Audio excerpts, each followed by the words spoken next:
요즘 부쩍 아침 저녁으로 바람이 차가워졌어요. 이렇게 찬 바람이 휙 하고 불어오면 문득 떠오르는 얼굴들이 있지요.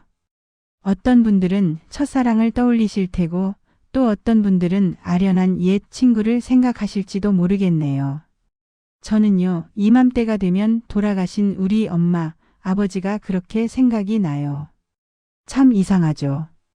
살아계실 때는 그 존재가 공기처럼 너무나 당연해서 소중함을 몰랐는데 이렇게 빈자리가 되고 나니 계절의 작은 변화 하나에도 마음 한구석이 시큰해지곤 한답니다. 아마 많은 분들이 저와 비슷한 마음이실 거라 생각해요. 오늘은 그래서 조금은 부끄럽지만 제 마음속 깊은 곳에 담아두었던 이야기를 꺼내볼까 합니다. 하늘에 계신 우리 부모님께 이제야 겨우 전하는 저의 감사와 후회에 대한 이야기예요. 이 이야기가 우리 구독자님들의 마음에도 작은 울림을 줄 수 있다면 더 바랄 게 없겠습니다. 제가 어릴 적 저희 집은 그리 넉넉한 형편이 아니었어요. 아버지는 새벽같이 일터로 나가셔서 해가 져야 돌아오셨고 어머니는 그런 아버지를 뒷바라지 하시랴 저희 오남매를 키우시랴 하루도 허리 펼 날이 없으셨죠. 그때는 그게 얼마나 고된 삶인지 저는 철없이 몰랐습니다. 그저 친구들이 가진 예쁜 옷, 맛있는 간식이 부러웠고 왜 우리 집은 그렇지 못할까 투정을 부리기 일쑤였어요. 지금 생각하면 얼굴이 화끈거릴 정도로 부끄러운 기억이지만 그때의 저는 세상에서 제가 가장 힘들고 불행하다고 생각했던 것 같아요. 어머니는 그런 저를 말없이 꼭 안아주시곤 했습니다. 그리고는 제 손에 따끈한 찐 감자 하나를 쥐어주시며 말씀하셨죠. 얘야, 세상에서 제일 맛있는 건 남이 해주는 밥이 아니고 엄마가 사랑으로 만들어준 음식이란다.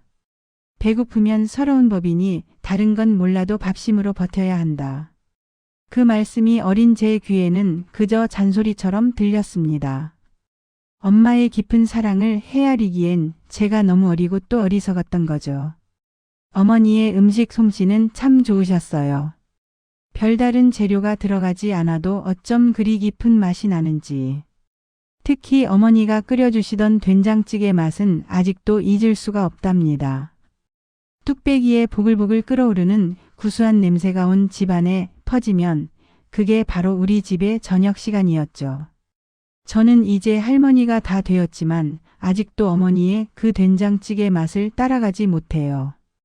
똑같은 된장을 쓰고 똑같은 재료를 넣어도 그 맛이 나질 않아요.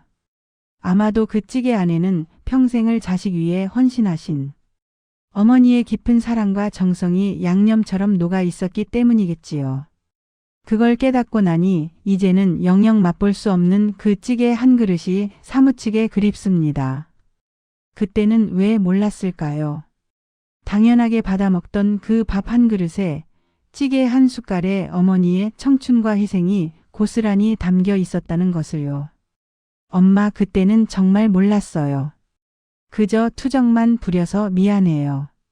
따뜻한 밥 한 끼 제대로 차려드리지도 못하고 늘 받기만 해서 정말로 미안해요. 이제 와서 이런 말을 한들 무슨 소용이 있겠냐마는 그래도 이렇게라도 말하지 않으면 제 마음이 너무 아파서 견딜 수가 없네요.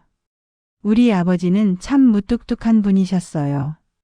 평생 동안 제게 사랑한다는 말을 한 번도 해주시지 않았죠.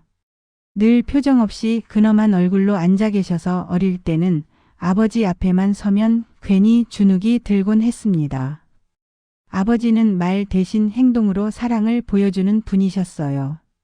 제가 학교에서 받아쓰기를 틀려 울고 있으면 말없이 다가와 제 머리를 슥슥 쓰다듬어 주셨습니다.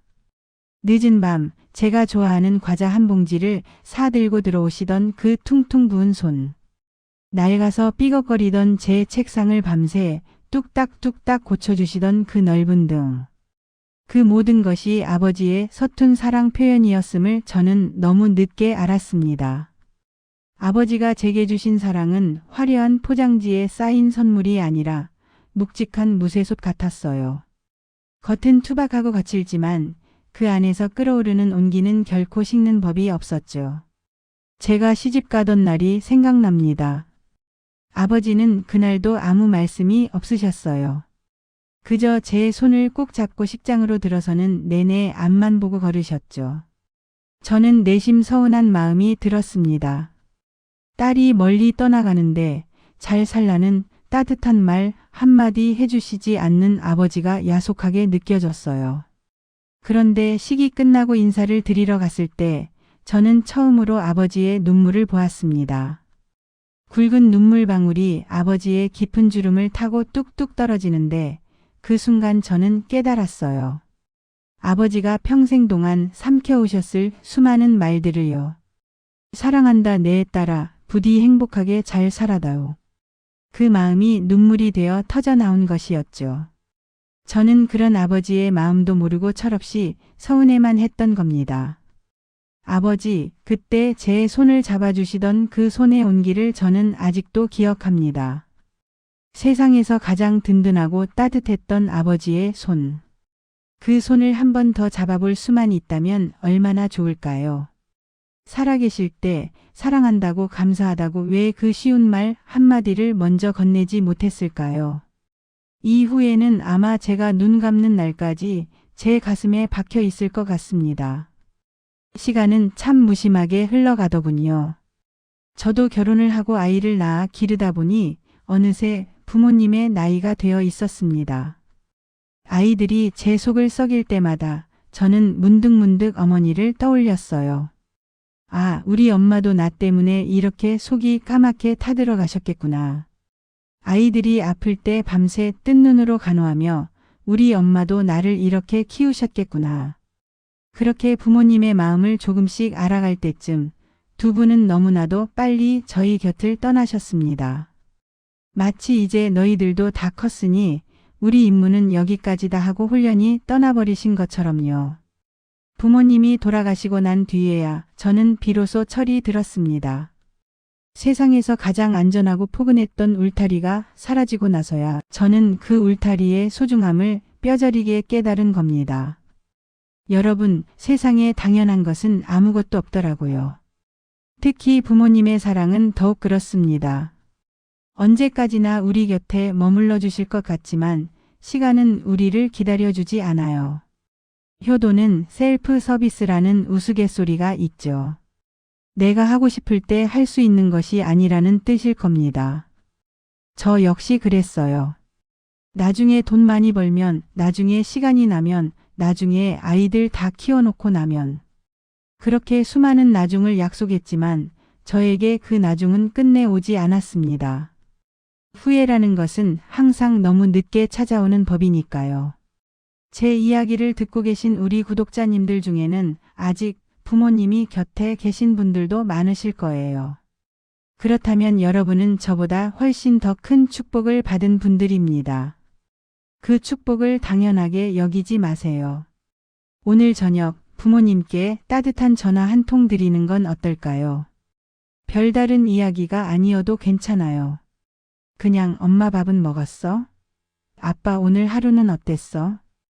그저 안부를 묻는 그 한마디가 부모님께는 세상 가장 큰 선물이 될 수 있답니다. 사랑한다는 말이 쑥스러우면 고맙습니다. 감사합니다. 라는 말이라도 꼭 전하세요. 표현하지 않는 마음은 상대방이 알 길이 없으니까요. 마음속에만 담아두면 그 마음은 언젠가 저처럼 쓰디쓴 후회가 되어버릴지도 모릅니다.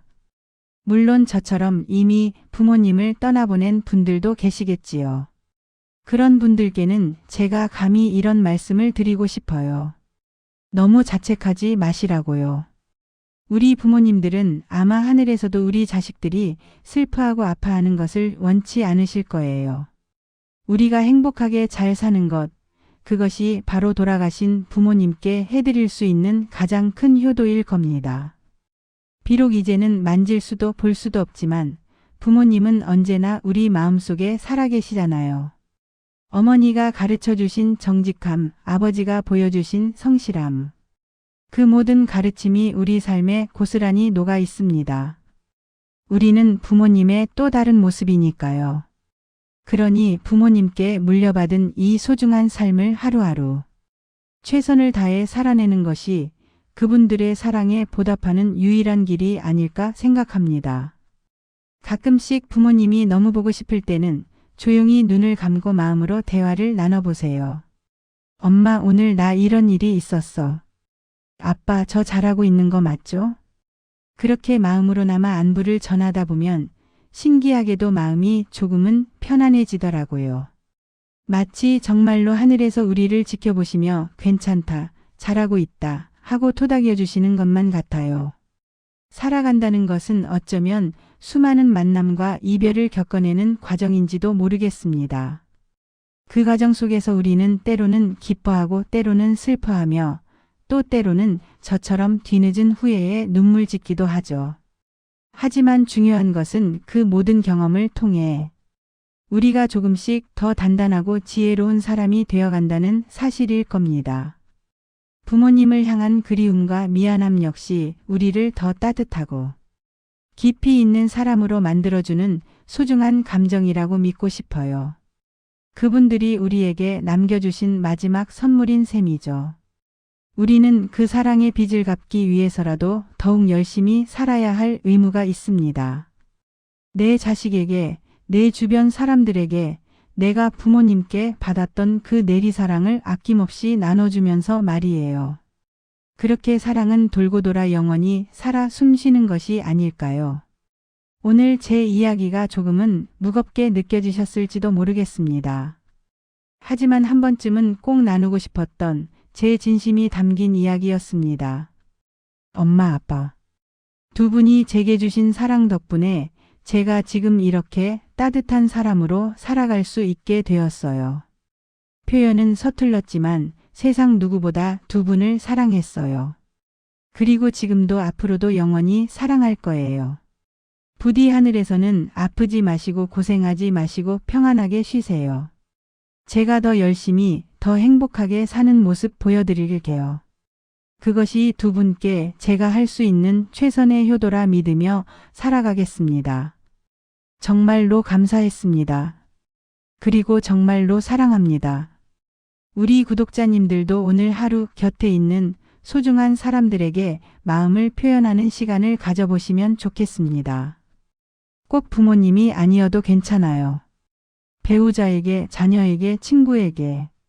사랑하는 사람들과 함께하는 지금 이 순간이 우리 인생에서 가장 행복한 시간이라는 것을 잊지 마세요. 시간이 흘러 모든 것이 변해가도 우리가 나눈 사랑의 기억만큼은 영원히 우리 마음속에 남아 따뜻한 빛이 되어줄 테니까요. 오늘 경따수의 이야기는 여기까지입니다. 부디 여러분의 마음에 작은 위로와 온기가 전해졌기를 바랍니다. 다음 시간에 더 따뜻하고 지혜로운 이야기로 다시 찾아뵐게요. 모두들 건강하시고 행복한 하루 보내세요. 감사합니다.